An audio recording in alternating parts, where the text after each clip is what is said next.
transformados. Y elegí este tema hoy porque realmente estamos iniciando años, ¿cierto? Es la primera prédica que tenemos este año y la verdad es que cuando uno inicia año, uno inicia con todas, ¿cierto? Y uno inicia con todas las ganas porque año nuevo nos habla como de un tiempo de cambio, de un tiempo de transformación. ¿Quién hizo promesas de año nuevo? ¿Cierto? Bueno, y la verdad es que arrancamos con todo y empezamos a decir, este año sí vamos a ahorrar, ¿cierto? Este año sí voy a ir al gimnasio, aunque no lo necesite, como el niño de la foto, ¿cierto? Este año voy a conseguir el trabajo soñado, ¿cierto? Pero realmente muchas veces nos pasa que pasa y pasa el tiempo y pasan los años y acabamos así.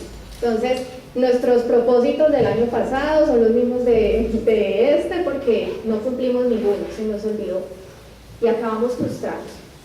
¿Y eso por qué pasa? Porque muchas veces nos olvidamos de esos propósitos o porque empezamos a tener sueños o buscar cosas lejos de la voluntad de Dios. Entonces, este año precisamente, ¿qué pasó? El Señor me habló de la importancia de tener sueños. Resulta que en mi caso yo me di cuenta que yo durante mucho tiempo no tuve sueños. Y una cosa es tener propósitos, que son como cositas que uno quiere lograr, pero un sueño es mucho más grande. Entonces, es muy importante tener propósitos, no es que esto esté mal, de hecho lo debemos hacer, pero más importante aún es tener sueños. Y más importante aún que eso es tener sueños de Dios.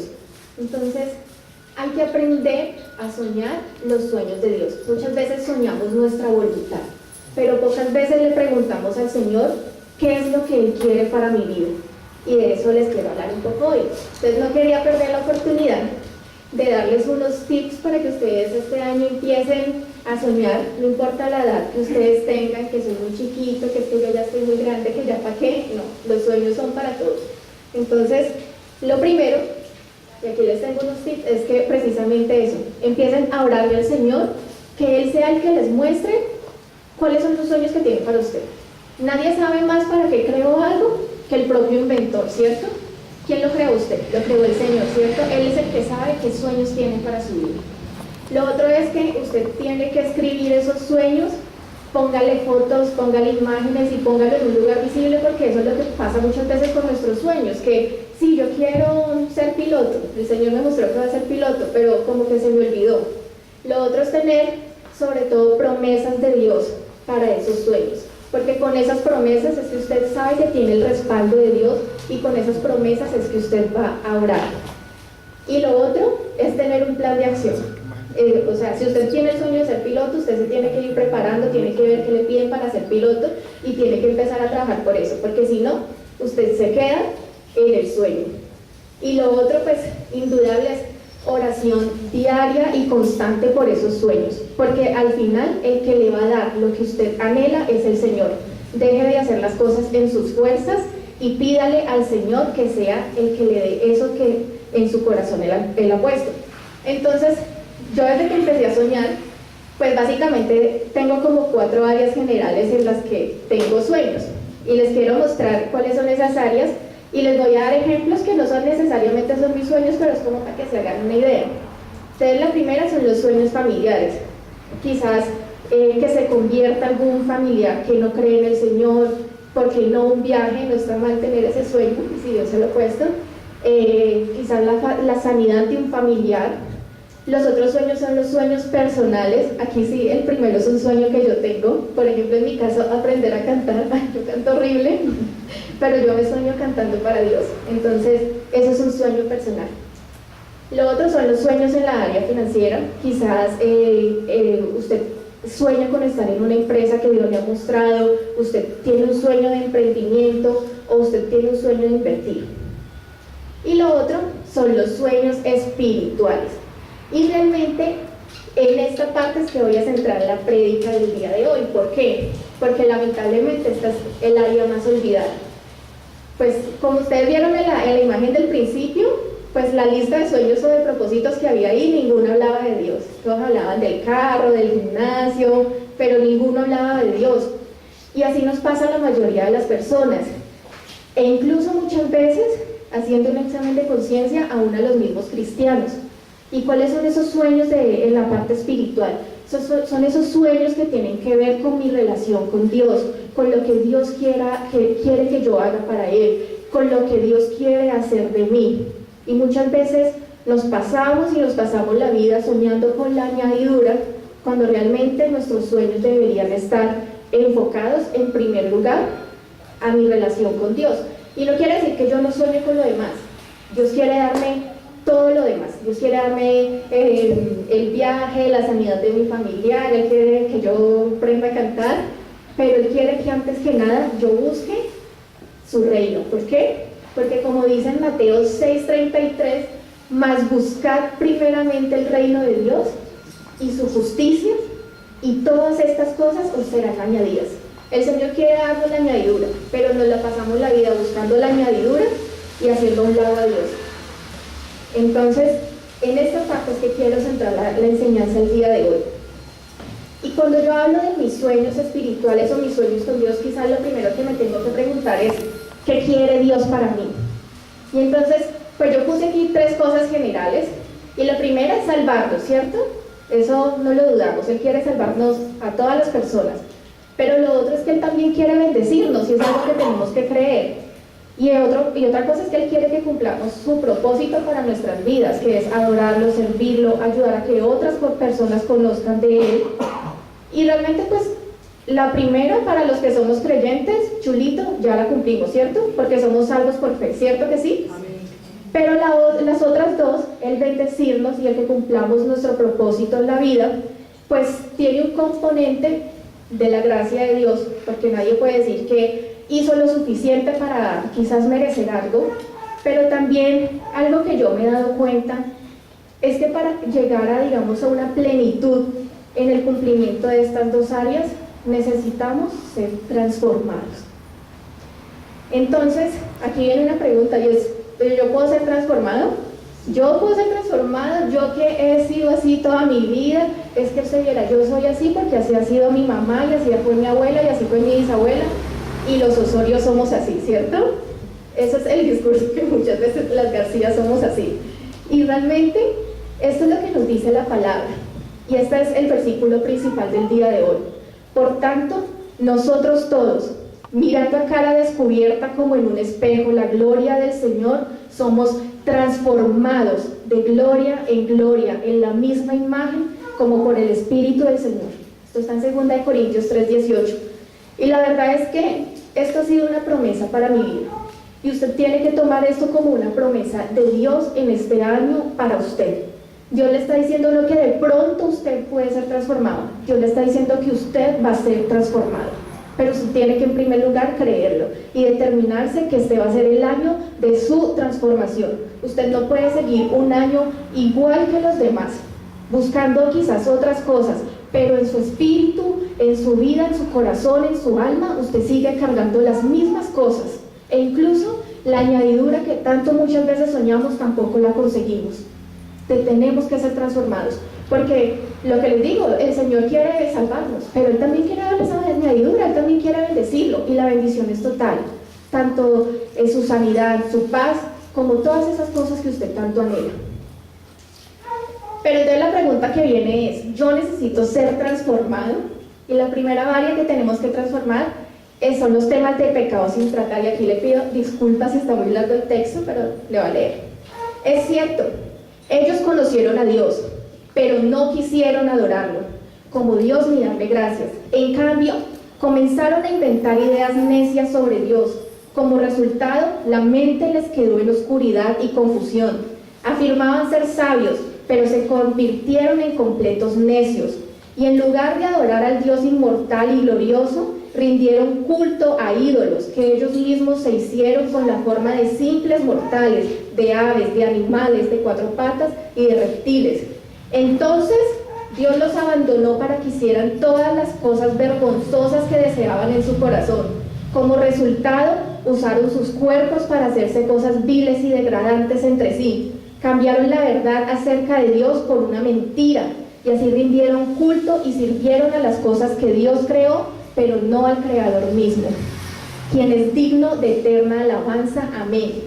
Por esta razón, Dios los abandonó a sus pasiones vergonzosas.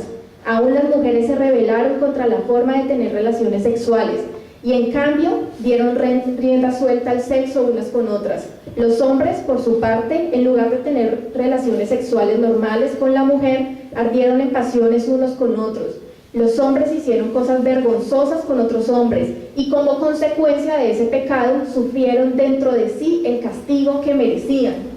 Por pensar que era una tontería reconocer a Dios, Él los abandonó a sus tontos razonamientos y dejó que hicieran cosas que jamás deberían hacerse. Se llenaron de toda clase de perversiones, pecados, avaricia, odio, envidia, homicidios, peleas, engaños, conductas maliciosas y chismes. Son traidores, insolentes, arrogantes, fanfarrones y gente que odia a Dios. Inventan nuevas formas de pecar y desobedecen a sus padres. No quieren entrar en razón, no cumplen lo que prometen, son crueles y no tienen compasión. Saben bien que la justicia de Dios exige que los que hacen esas cosas merecen morir, pero ellos igual las hacen. Peor aún, incitan a otros para que también las hagan. Y uno lee eso, terrible, ¿cierto? Horrible. Y uno queda así. Qué cosa tan tenaz, ¿cierto? Que horror esa gente, ¿cierto? Y uno dice, excuse me, pero ¿por qué me lees eso? ¿Quién? Yo jamás. O sea, eso fue esa gente de la que menciona Pablo, ¿cierto? Yo sí voy a la iglesia, ¿cierto? El que hace eso es mi amigo, es mi primo, es mi tío, pero yo no. Usted lo conociera. Pero en ese mismo libro continúa diciendo, tal vez crees que puedes condenar a tales individuos, pero tu maldad es igual a la de ellos y no tienes ninguna excusa. Cuando tú dices que son perversos y merecen ser castigados, te condenas a ti mismo, porque tú que juzgas a otros también practicas las mismas cosas. Y continúa en el versículo 13, pues el simple acto de escuchar la ley de Dios no nos hace justos ante Dios. Es obedecer la ley la que nos hace justos ante sus ojos. Y acá hago una claridad, es que la Biblia dice que nosotros somos justificados por la sangre de Cristo. Pero aquí lo que Pablo está haciendo es una confrontación al pecado de la gente y más aún a la actitud que tenemos muchas veces de ver el pecado en el otro, más no fijarme qué hay en mi vida. Y cuando nosotros vemos ese texto anterior, hay unas cosas pues horribles que uno dice, no, yo con eso nada que ver, pero también hay unas cosas que yo creo que no son tan ajenas a la cotidianidad, envidias, chismes. Creemos que el chisme es ir a hablar horrible del otro, pero a veces el chisme es esa murmuración sobre la vida del otro. Muchas cosas que quizás sí hacen parte de lo que nosotros vivimos a diario y son pecados que nos son ocultos muchas veces o no lo reconocemos como tal. Y sobre eso es que precisamente nosotros tenemos que hacer pedirle al Señor que examine nuestro corazón y pedirle una transformación. A mí me impacta mucho, y lo he comentado varias veces en los devocionales, y es David, porque cuando uno lee la palabra dice que David era un hombre conforme al corazón de Dios, y ustedes saben que David pecó, pero cuando uno lee la palabra, uno encuentra oraciones como la siguiente: ¿quién podrá entender sus propios errores? Líbrame de los que son ocultos. David, que era un hombre conforme al corazón de Dios, no decía yo soy perfecto. Él decía, Señor, muéstrame qué hay en mi corazón, examina mis pasos. Y yo creo que eso era lo que lo hacía un hombre conforme al corazón de Dios. Nosotros veíamos ahí, por ejemplo, en el texto que decía que son homicidas. Y usted va a decir, pues yo no he matado a nadie. Pero la palabra dice, todo el que odia a su hermano, en el fondo de su corazón es un asesino. Y ustedes saben que ningún asesino tiene vida eterna en él. Cuando yo empecé a conocer de Dios, estaba leyendo un libro que se llama Libertad para Escoger, y una de las primeras cosas o de las lecciones que tuve fue sobre el perdón, y aquí también en la iglesia.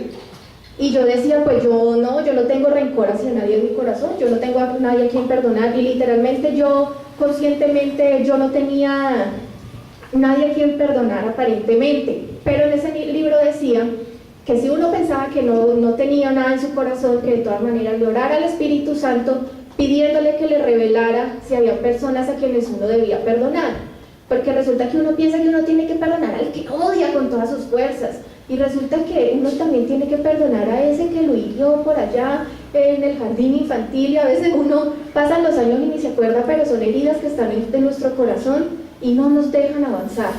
Entonces yo le empecé a orar al Espíritu Santo, yo sé que no, pero revélame. Pues ¿cómo les parece que anoté más o menos 70 nombres en un cuaderno?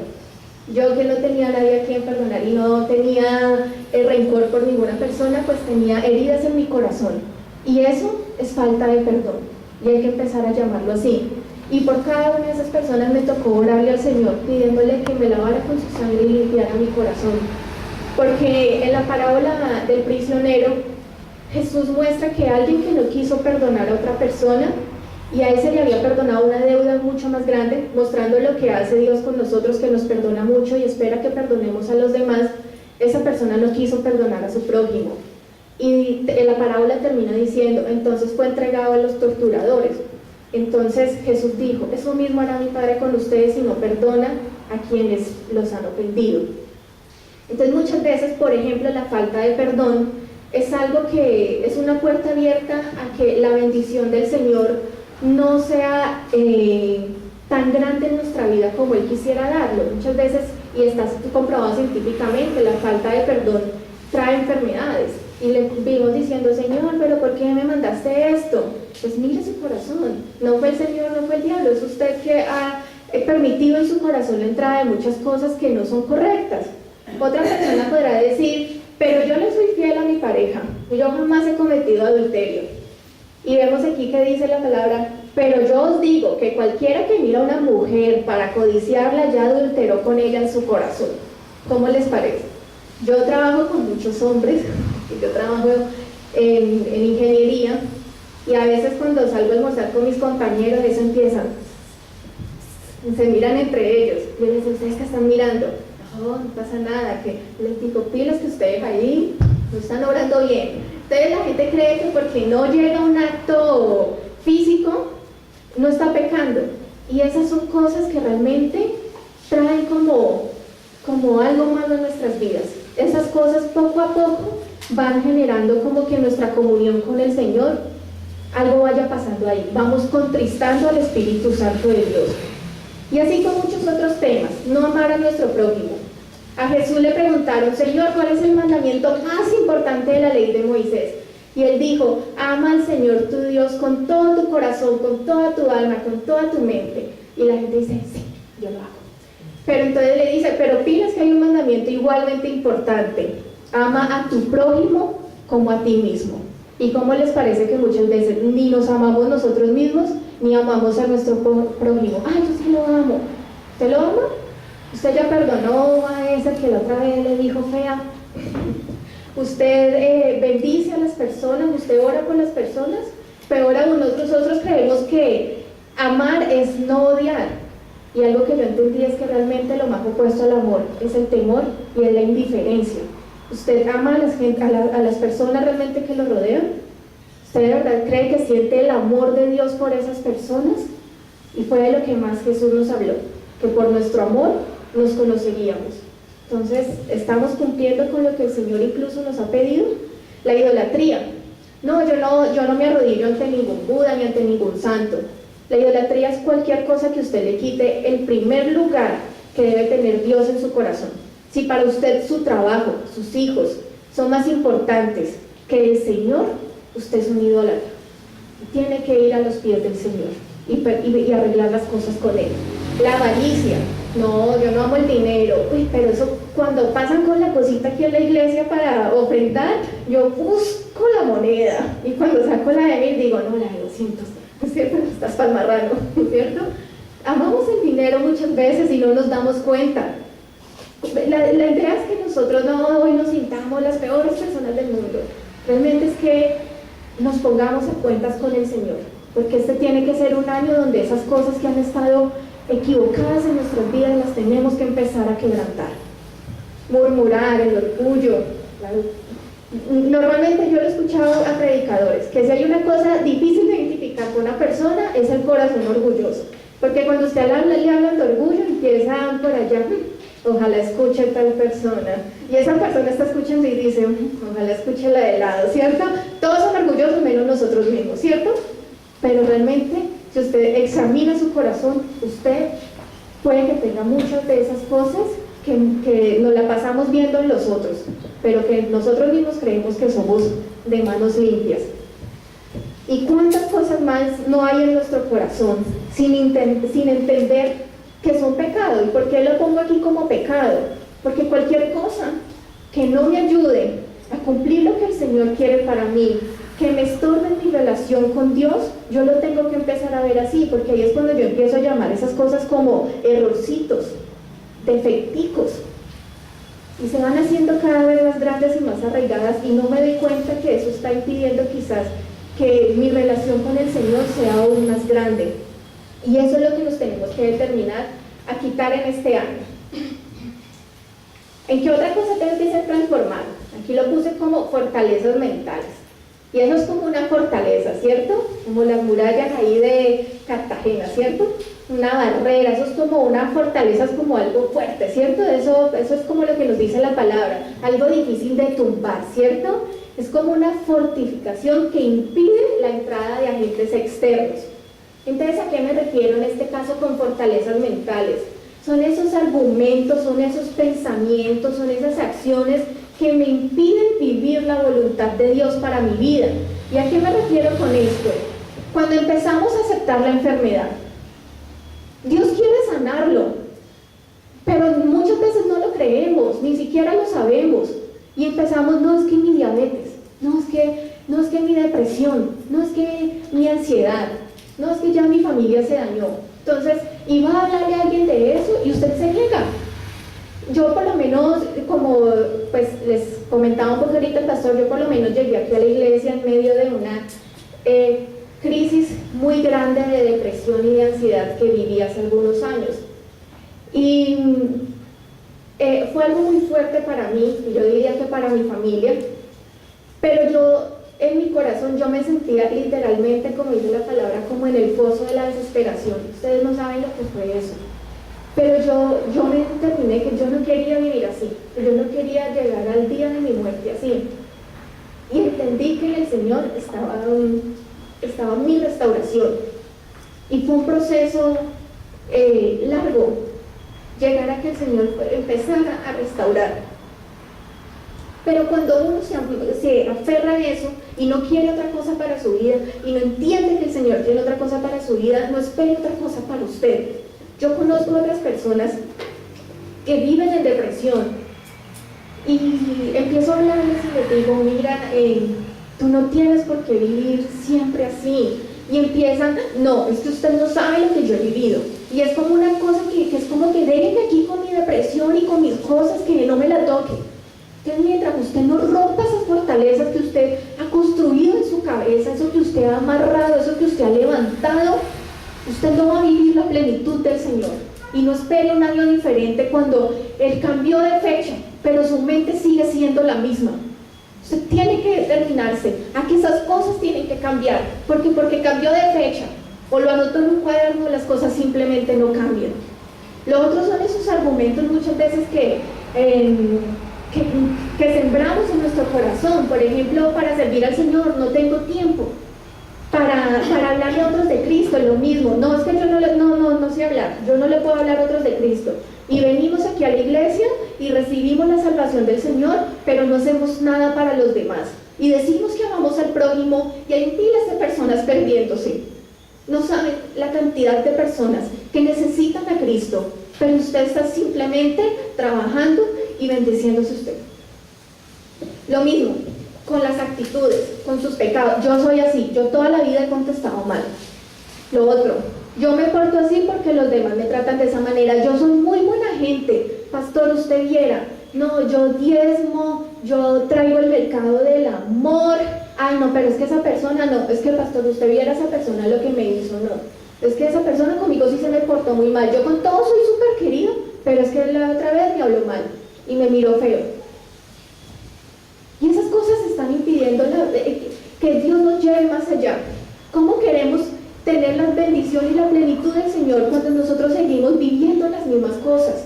No lo vamos a lograr. Y eso es lo que el Señor quiere que este año rompamos.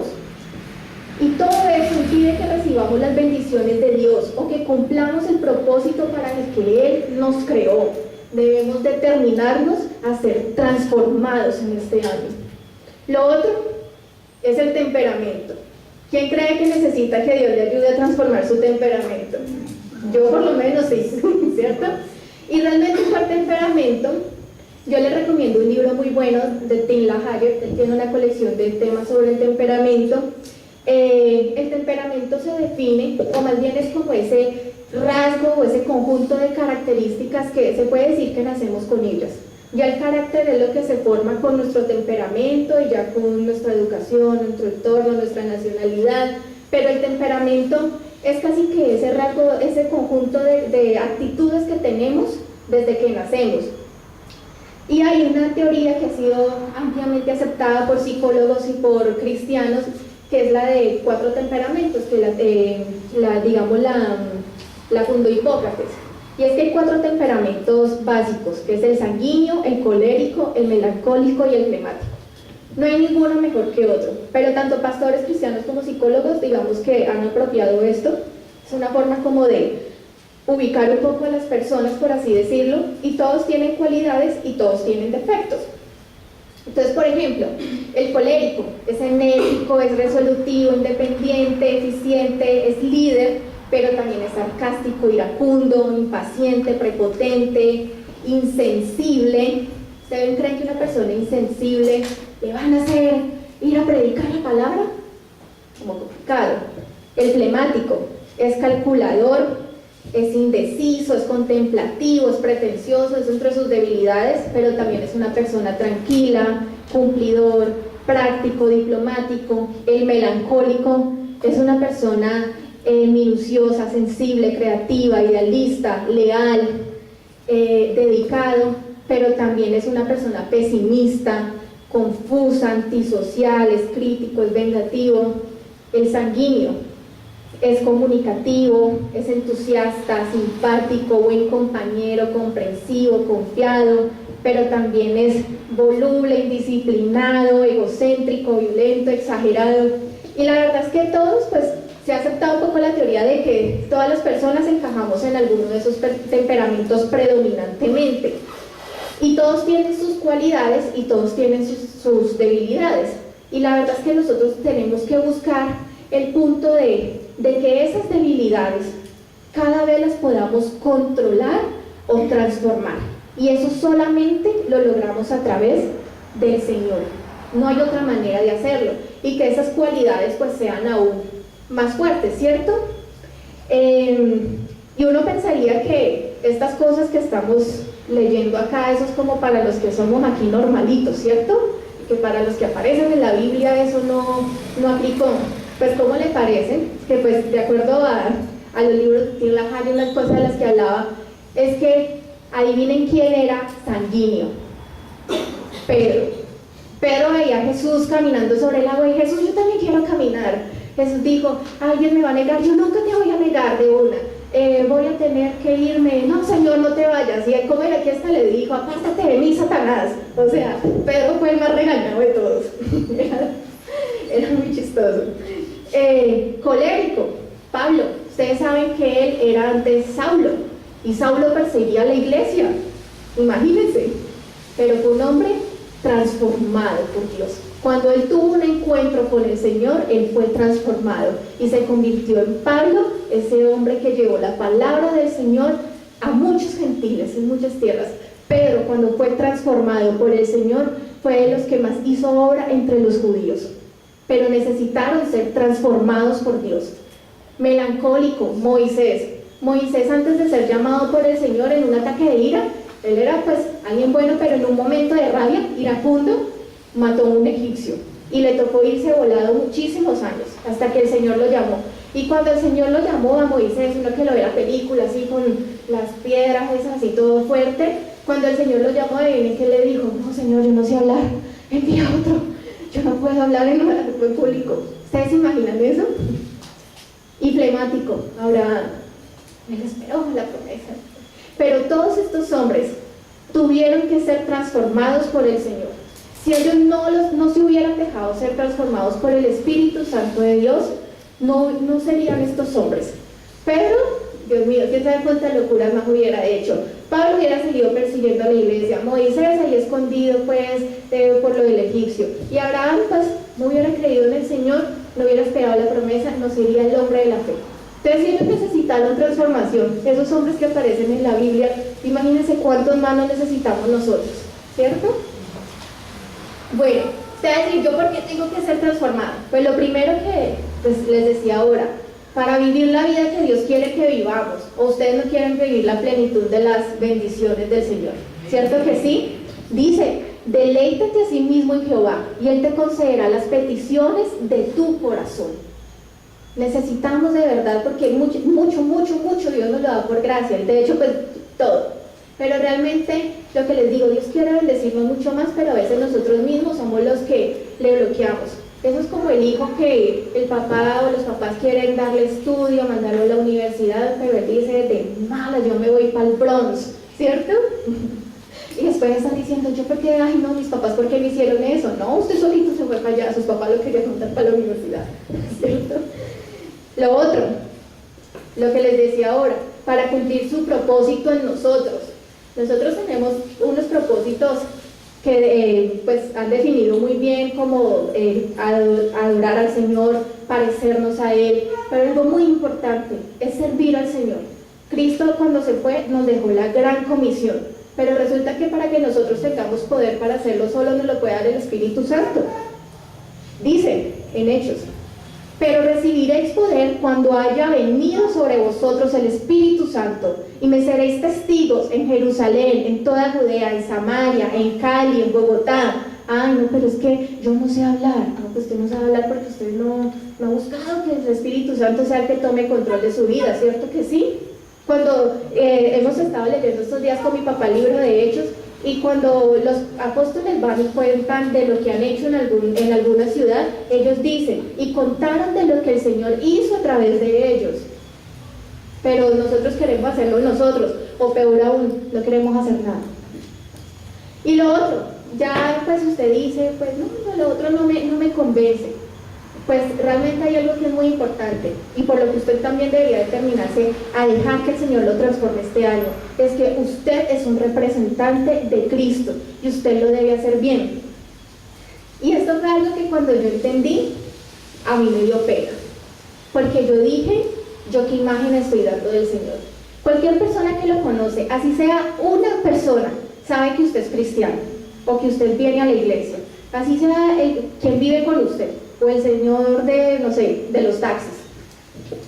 Y resulta que cuando usted no transforma su vida y usted año tras año es la misma persona con los mismos problemas, con los mismos defectos, con el mismo rencor, o sea, usted cree que usted está hablando bien, no está solo hablando mal de usted está haciendo quedar mal a la iglesia, y hay que decirlo así.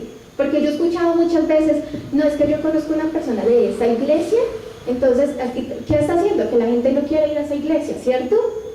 Usted está haciendo quedar mal realmente es a los cristianos, por eso la gente habla tan mal de la iglesia cristiana, aunque eso estaba escrito que iba a pasar.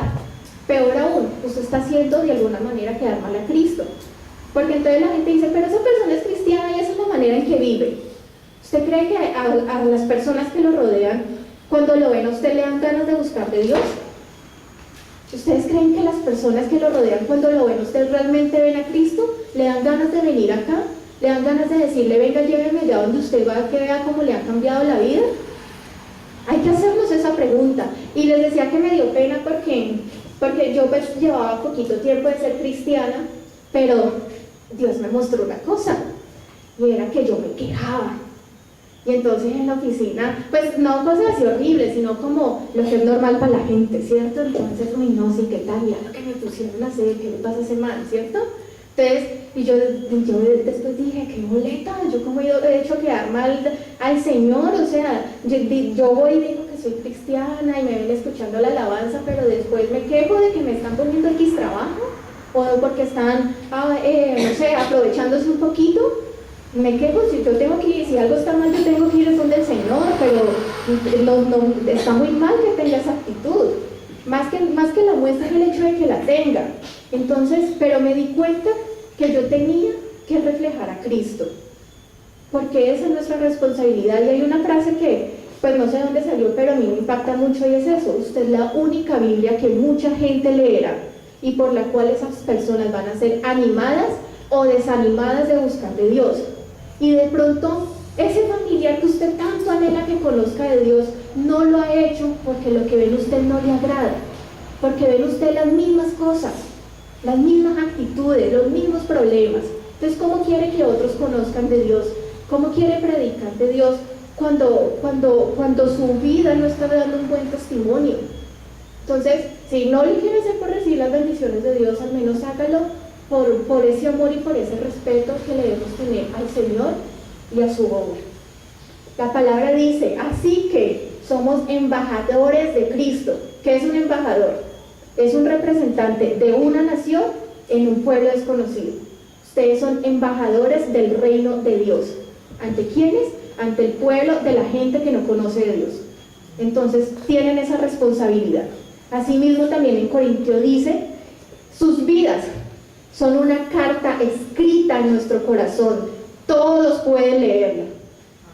Lo que dice en esa carta de su vida es algo agradable de leer, es algo inspirador, es algo transformador o es una grosería. Díganme usted mismo. Entonces, la pregunta que nos tenemos que hacer este año es: ¿transformados o conformados? ¿Cómo queremos vivir? ¿Cómo queremos vivir? Entonces, bueno, aquí viene lo bueno. ¿Cómo puedo ser transformado? Y para eso, tome nota, estos son los puntos claves para este año, y nos vamos a basar en nuestro versículo, que es: por tanto, nosotros todos, mirando a cara descubierta como en un espejo la gloria del Señor, somos transformados de gloria en gloria en la misma imagen, como por el Espíritu del Señor. Entonces, lo primero es, aunque les parezca muy obvio, pero no lo es creer en Cristo. ¿Por qué? Porque mucha gente no conoce del Señor y cree que puede cambiar. Y resulta que el único que puede llegar a cambiar realmente una persona, transformarla, es el Espíritu Santo de Dios. Una persona puede reprimirse, puede de pronto controlarse, pero una transformación real de una persona, de una vida, de una familia, solo va a lograrse cuando Cristo entra a habitar ahí. Y cuando Él empieza a sacar todo lo que no le agrada y empieza a llenarlo con su Espíritu. En Juan 15:5 dice: porque separados de mí, nada podéis hacer.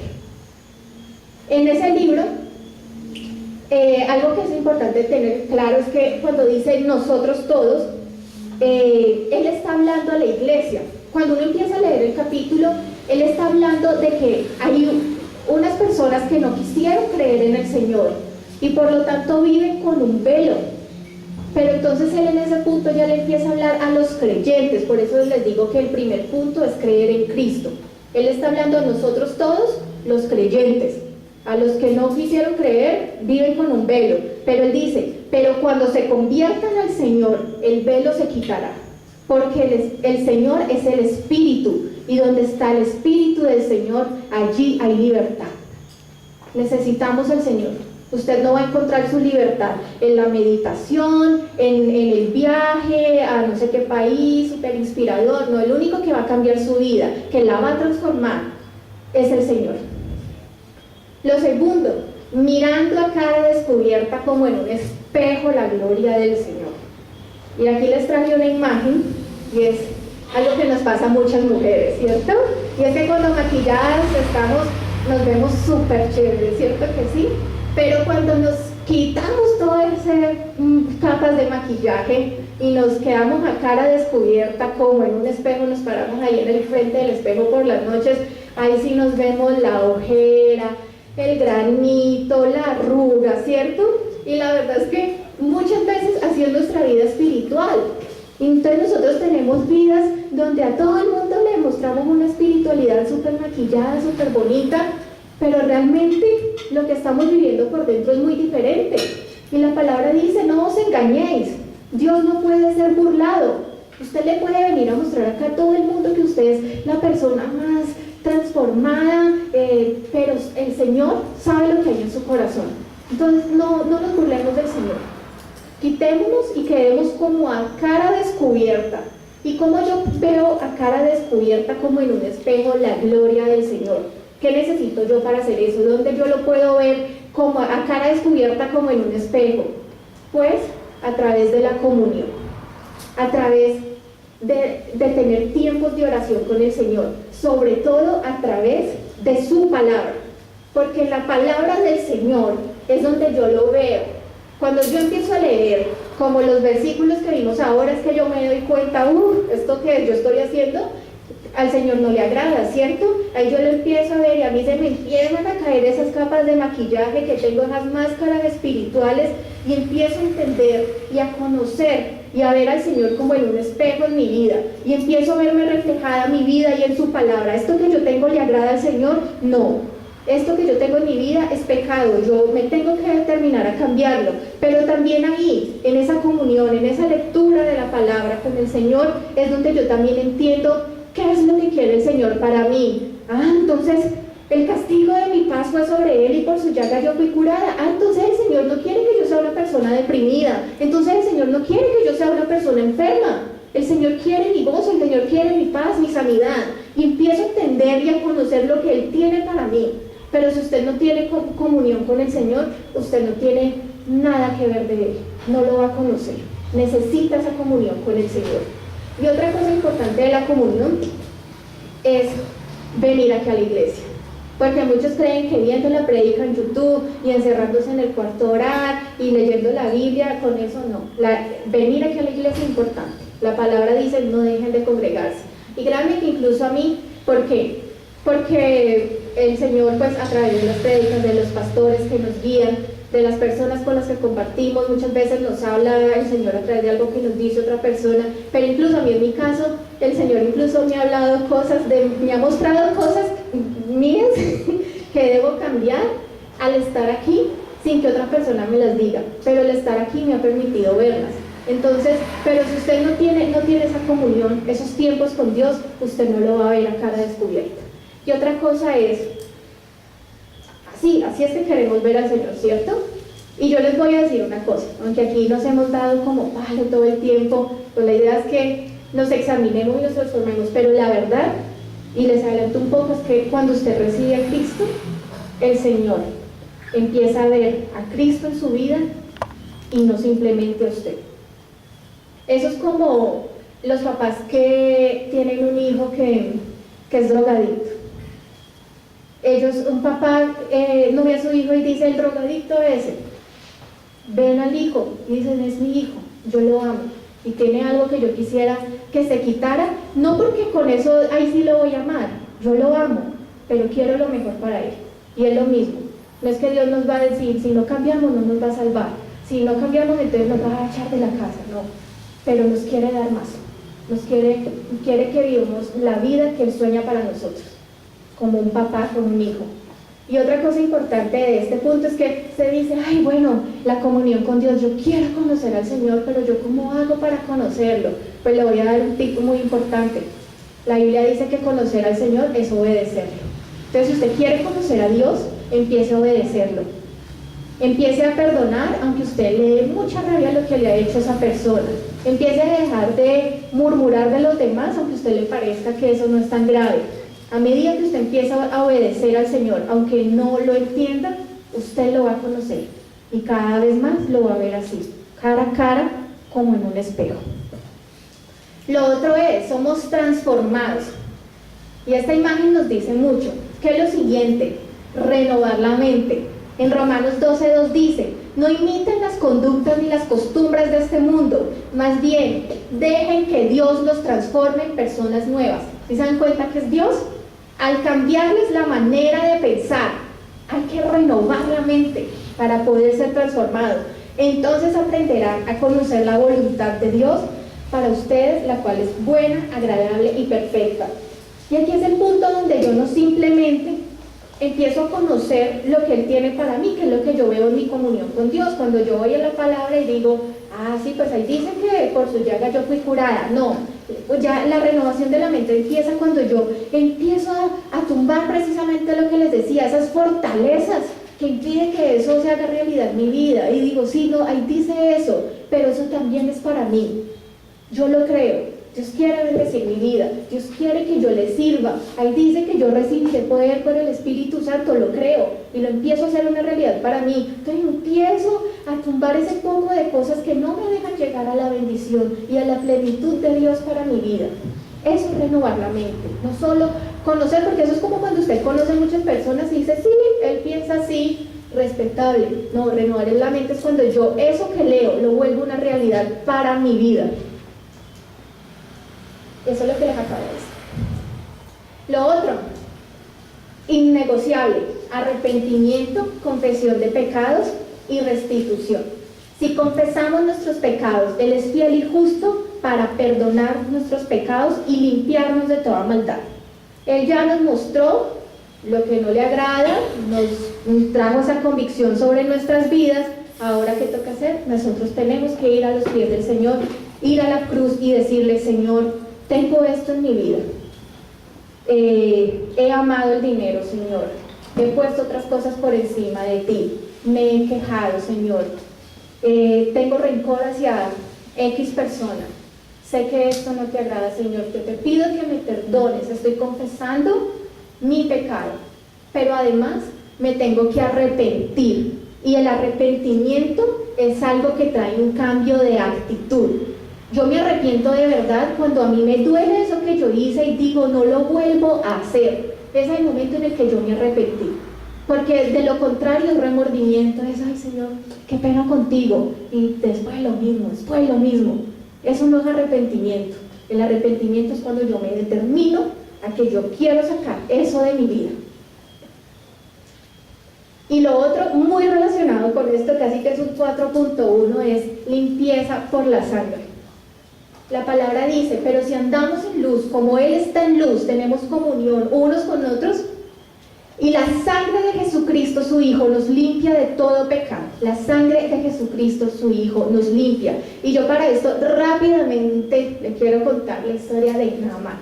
Él era un general del ejército de Siria, pero él tenía lepra. Y ustedes saben lo que ha sido la lepra, toda la historia. Eso margina a una persona, hace que la rechacen. Eso, mejor dicho, lo peor que le podía pasar a una persona, la lepra. Y a él alguien le dice que hay un profeta del Señor que lo puede sanar. Ahí alguien reconoció que la sanidad de esa persona estaba en el Señor. Entonces Naamán va donde ese profeta, que es el profeta Eliseo, y el profeta Eliseo le dice, para que quedes totalmente limpio, ve y sumérgete en ese río 7 veces. Y él dice, ¿qué? No, yo no sé, en ese río yo no me meto gas. Bueno, para resumirles, finalmente él obedece. Se sumerge una, se sumerge dos, se sumerge 7 veces. Y cuando se sumerge por última vez, él sale limpio. Cuando se sumergió, cuando obedeció la palabra y se sumergió 7 veces, salió limpio de la lepra. ¿Cuántas veces derramó sangre Jesús? 7 veces. 7 veces derramó sangre Jesús. Nosotros tenemos limpieza por la sangre de Cristo. Y más aún, nosotros hemos visto en los devocionales que la obra de Jesús fue completa. Él no derramó sangre 7 veces porque sí. Todo lo que pasó en la vida de Jesús tuvo un propósito. Y no solo en su sangre está la limpieza de nuestras vidas. En su sangre está toda esa redención, todo eso que el enemigo había quitado de mi vida, Él lo compró a través de su sangre. Entonces cada gota de sangre que Él derramó conquistó lo que a usted le había quitado. Por su sangre, cuando usted clama al Señor Jesucristo y aplica la sangre de Él sobre su vida, está su sanidad, está su identidad en Él. Usted se tiene que aprender a ver cómo Él lo ve, pero como a través de la sangre de Cristo. A través de la sangre de Cristo, Él quebrantó todo lo que impedía que la obra de sus manos fuera fructífera. Todo lo que usted anhela para su vida, Cristo ya lo compró en la cruz del Calvario. ¿Por qué no? Aún más, también su prosperidad. La obra de Jesús fue completa. Él no nos trajo una partecita, pero la otra y nos vemos. No. La obra de Jesús fue completa. Y en su sangre no solo está su limpieza, está todo lo que usted sueña, tanto lo que Dios quiere como para usted, como esa añadidura que usted tanto quiere para su vida. En Cristo usted la puede encontrar. Amén. Y lo otro es, precisamente con su sangre, usted va a ser la persona que usted es hasta el día que usted muera. Usted va a ser Wilson hasta el día que usted se muera.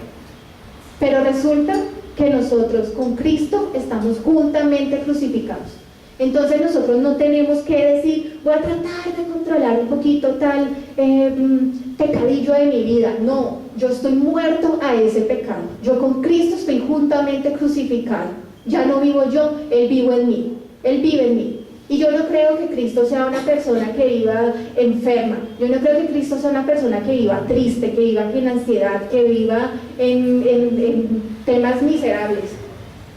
Y si yo con Cristo estoy juntamente crucificado y ya no vivo yo sino Él en mí, ¿yo por qué tengo que resignarme a eso? Yo no le estoy diciendo que usted mañana va a salir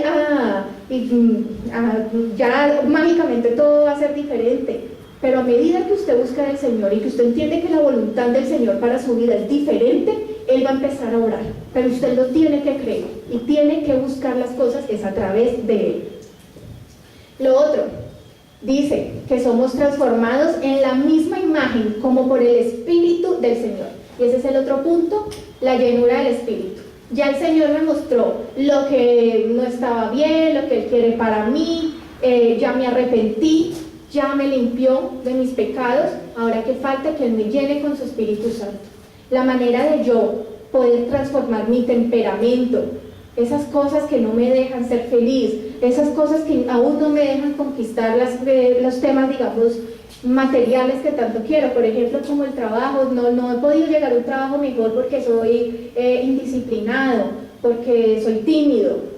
Esas cosas pueden ser quebrantadas solamente a través del Espíritu Santo, porque cuando nosotros tenemos llenura del Espíritu, todas esas cosas que nos han impedido llegar a la plenitud del Señor son reemplazadas por su fruto.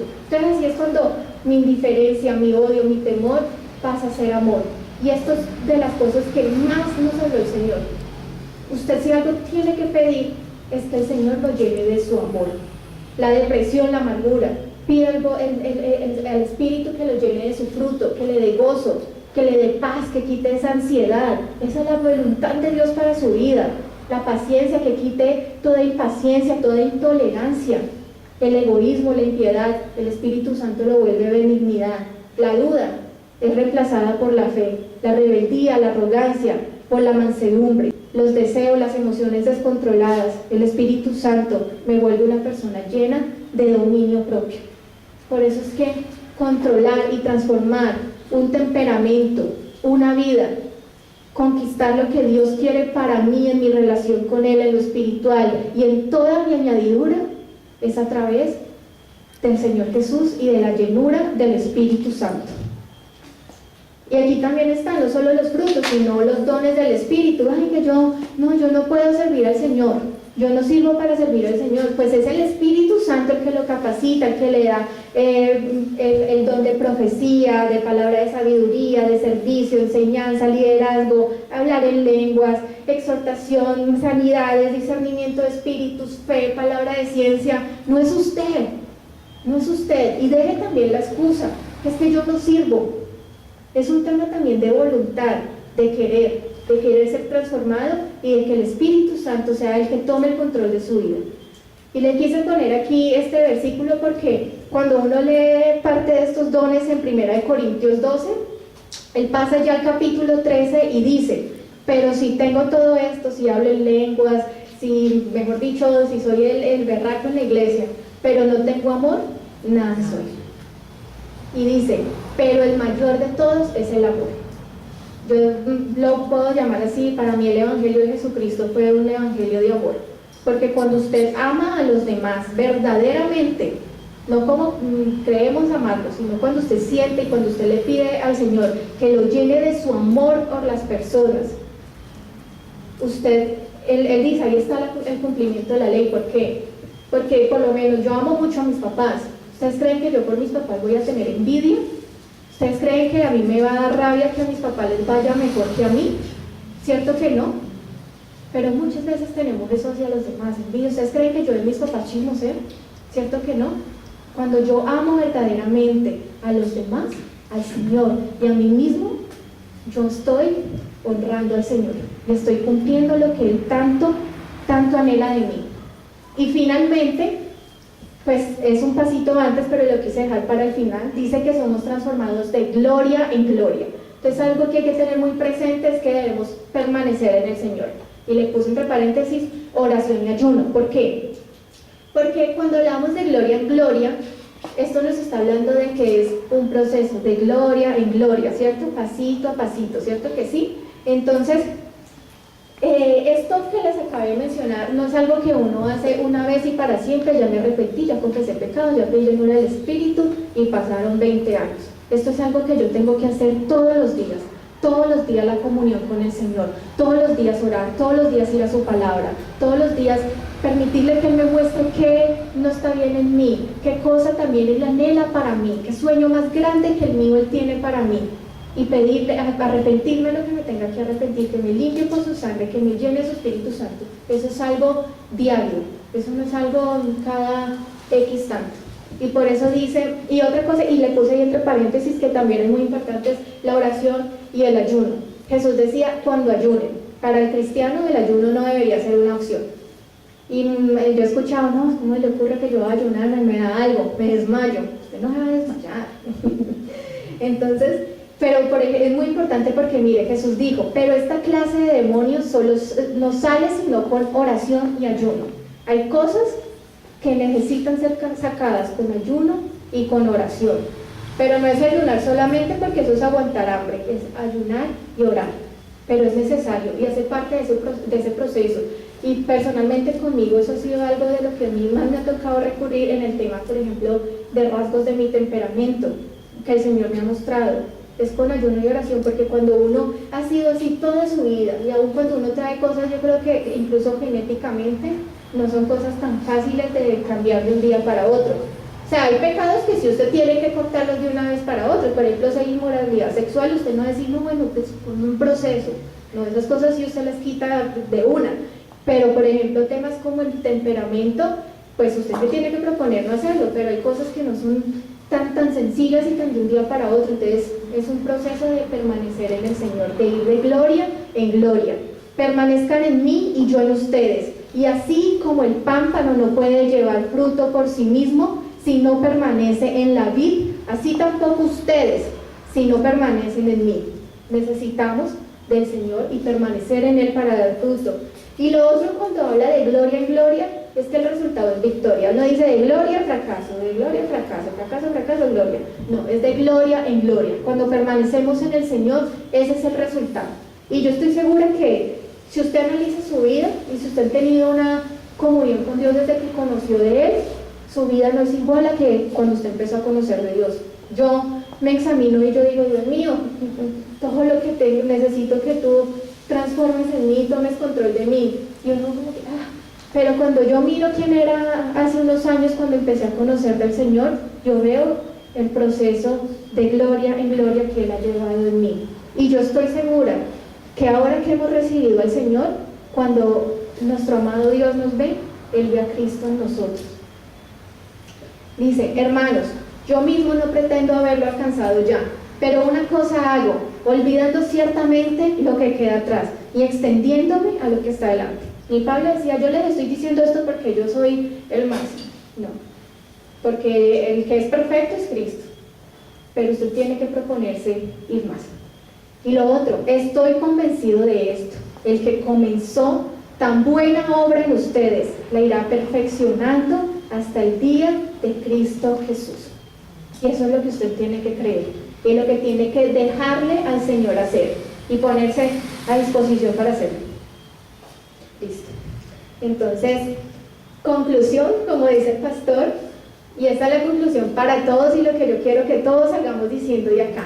El sueño más importante este 2019 será ser transformado por el Espíritu Santo para reflejar y servir a Cristo. Cuando pongo a Dios en primer lugar, lo demás me será dado por añadidura. Entonces, le quiero pedir que por favor se pongan en pie, los que puedan y me acompañen a orar. Amado Dios, yo te doy gracias por este tiempo. Gracias, Señor, porque sabemos que tú estás aquí. Gracias, Señor, por este nuevo año, Padre Celestial. Hoy presento nuestras vidas delante de ti, amado Dios. Quiero pedirte perdón si quizás mis sueños no han estado en ti, si quizás yo he querido soñar mi voluntad y no la tuya, Señor. Hoy me pongo delante de ti y te digo, esto soy yo, Señor. Te pido, transfórmame, Señor. Muéstrame todo aquello, Padre Celestial, que está incorrecto en mi vida y que tú anhelas que yo cambie, Señor. Pero también, Señor, ayúdame a entender los sueños que tú tienes para mí. Tus sueños son más grandes que los míos. Y hoy te pido que me reveles, Señor, esos sueños que tú tienes para mí. Que me reveles tu voluntad, amado Dios. Yo me determino, Señor, a buscarte, Padre Celestial. Y te pido que tomes hoy control de mi vida. Y en este momento usted va a decir este versículo y va a decir su nombre. Por tanto, yo, Carolina, ya uno dice, mirando a cara descubierta, como en un espejo, la gloria del Señor, seré transformada este 2019 de gloria en gloria, en la misma imagen como por el Espíritu del Señor. Amén.